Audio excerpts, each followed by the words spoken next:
तर मित्रांनो चतुर्थीनिमित्त आम्ही चाललो कडावला. तर बोललो आतापासूनच आपण मिनी ब्लॉग आणि शॉर्ट व्हिडिओ चालू करूया. तर मित्रांनो अजून बुटा घालतो.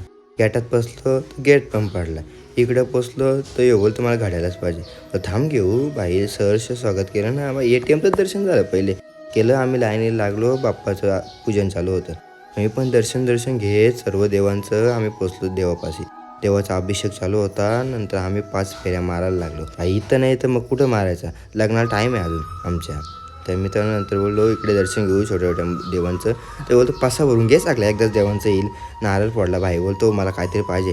मग मी पण नंदीदेवाच्या कानात सांगितलं देव बाप्पा असं असं पाहिजे. लगेच देवापासून भेटेल म्हणून लगेच पिंडीच्या पाया पडून लगेच बाहेर निघालोच तर हे आले. हे बोलतो आताशी आम्ही आलो घाई करू नका.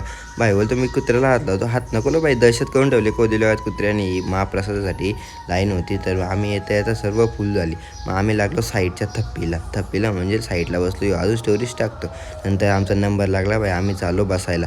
तर मित्रांनो हे सेवेकरी आहेत ना त्यांच्यासाठी दिल से एक पप्पी तो बनते. कारण की एवढी सेवा करतात एवढ्या माणसांना वाढायचे. नंतर आमचं पण सर्व वाढून झालं. नंतर आम्ही इकडे तिकडे बघितलं आणि पहिले शिराच खाऊन घेतला. शिरा खूप टेस्टी झालेला प्रसादात म्हणून. तर मित्रांनो हा फील घेऊन पाणी पित होतो. नंतर हे बोलतो याच्या मारतो मी काय पण मीटिंगमध्ये बोलतो. तर यांची मीटिंग चालू झाली खरोखरी. तर याला बरं व्हिडिओ काढतो इकडे तिकडे बघतो त्याचाच पोपट झाला. मग अशीच घंटे आम्ही बारीकपणे वाजवायचो का. हा असा मंत्र म्हणतो का देवाला प्रसन्न करील पण होईल तुझं काम पण होईल. तर मित्रांनो कशासाठी चप्पलची शेप